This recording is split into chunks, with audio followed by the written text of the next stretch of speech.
Welcome to Two-Stroke Diagnostics. This lesson demonstrates two-stage fuel filter visual inspection and fuel line pressure testing. All lessons are taken from the Advanced Sequential Troubleshooting worksheet provided at the service schools. This lesson covers Section F, Fuel Delivery Inspection, check fuel line and filter. The fuel delivery system consists of fuel filter, fuel tank vent, fuel lines, and carburetor. During this video, we will demonstrate fuel filter inspection and fuel line pressure tests. The filters we will inspect during this video are two-stage filters currently used in production units. These are used on our handheld products to include the string trimmers, edgers, hedge clippers, split boom unit, and our blowers, backpack and handheld. Anytime a unit has some scoring, scuffing, or signs of lean seizure on the exhaust port side of the piston, performing the fuel filter visual inspection is absolutely necessary. Under all other conditions, I would replace the filter with a new single-stage filter shown in this video. When I say fuel filter inspection, this is not what I mean. This is a manual back pressure test. If you do it to a two-stage filter prior to a visual inspection, it's an extremely bad idea.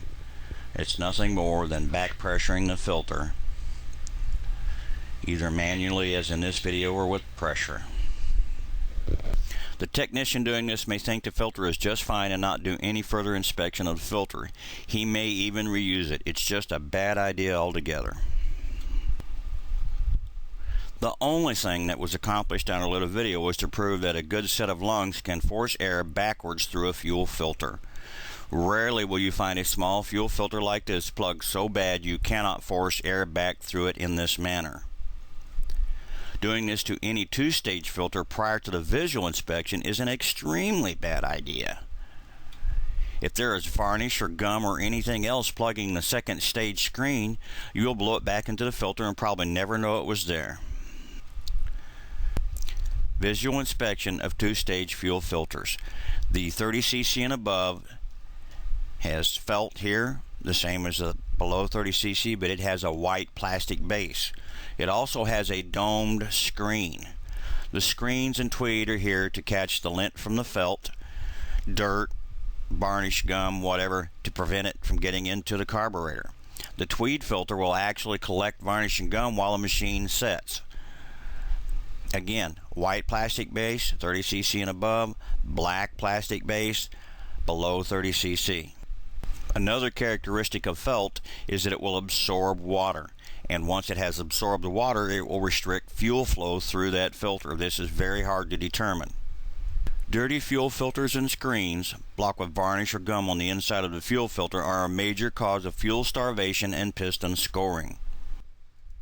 This is our single-stage fuel filter. Whenever you replace a felt filter, you should be putting this filter in the unit. It will go in everything but a chainsaw. It fits 30cc below and above. This particular fuel filter was in a brand new unit.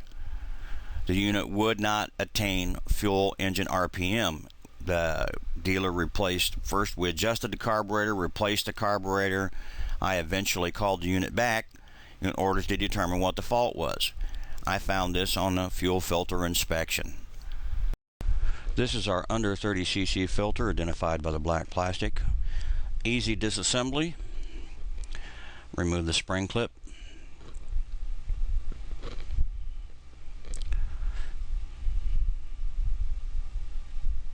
Pull the felt body off, inspect the flat twill filter. This will catch varnish and lint from the felt and actually plug up with varnish.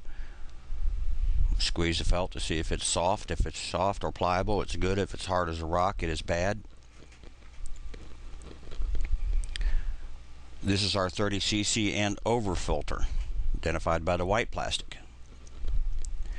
Remove the spring clip. Remove the felt body. Notice the screen in here is domed. Easy to identify, distinguish between the two. The flat one is under 30cc, the dome one is 30cc and over. Again, catch the hair off the felt and stop anything from getting into the carburetor, at least that's the idea. Squeeze the felt, should be pliable. If it's hard, it's bad. Inspect the interior, see if it's bad. You can even stick something down in there, see if there's anything in there.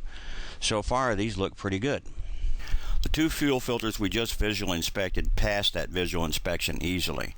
You can do a low pressure back pressure test to determine if the fuel filter was absorbed with water. This is for demonstration purposes only. Let me show you. When you blow back through the fuel filter, you generate about 2.5 psi of pressure, almost double the pressure needed. This next video shows us using a constant 1 to 1.5 psi of back pressure to check these filters to determine if they are waterlogged. 1.5 psi. Notice the air bubbles are coming from all over the felt. There's no space where there's not air bubbles coming from. That's what a good filter looks like. We'll swap this out for our below 30 cc with a black plastic that we visually inspected, and you can see how much restriction it had.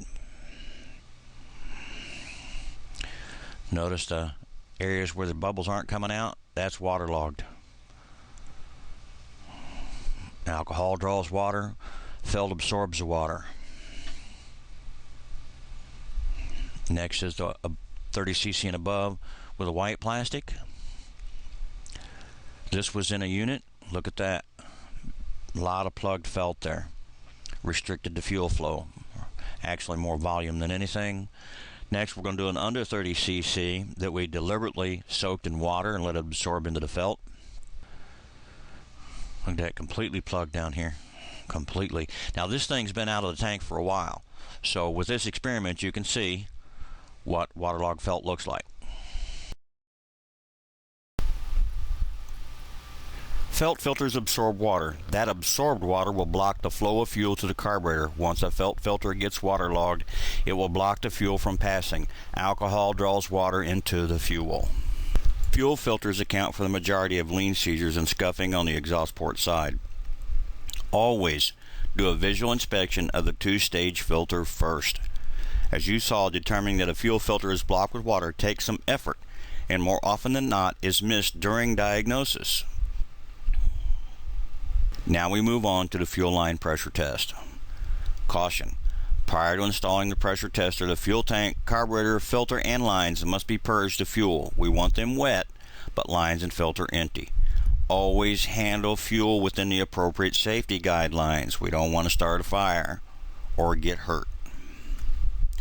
This is our pressure tester we'll be using, and it will be set to the pressure. We will perform the fuel line pressure test. This checks for holes in the fuel line and to determine if the fuel line will deform. Holes in the fuel line will allow air and unfiltered fuel to be drawn into the carburetor, bypassing the filter, and can cause fuel starvation. Fuel line pressure test. Dig out our fuel line. Make sure you don't poke a hole when you're doing that. We're going to clamp it as close to the filter as possible with our vice grips. Notice the protection on the jaws to help prevent damage to the fuel line. Notice we did not kink the line. We want to make sure it's not kinked. Disconnect from the carburetor.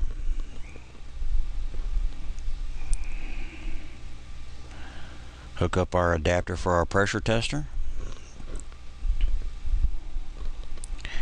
Lay the line behind the neck so it's not kinked. Not kinking is important. Set the pressure tester to pressure. We're going to go for 10 psi. It must hold 10 psi without leaking. If you have a hole in the line, it will, anytime the fuel is below that hole, it will draw air, and anytime it's in the fuel, it will draw fuel straight through. It'll bypass the filter every chance it gets. We're going to let it see if it's got our 30 seconds. After our 30 seconds, we're going to look at our line to see if there's any bulging. If a line's deforming, it needs to be trashed. If it has a hole, it needs to be trashed. Any other visual inspection that may indicate it needs to be trashed, it should be thrown away. Cracks in the black fuel line. The black fuel line is hard. Ours has held our 30 psi. We're going to inspect for our line to see if we have any bulging in the line from the pressure. None back there. None down there. No kinks, so we're good to go. Our fuel line is in good condition. Let off our pressure and disconnect our test setup. This concludes the fuel filter and fuel line testing. Please view our other two-stroke diagnostics videos.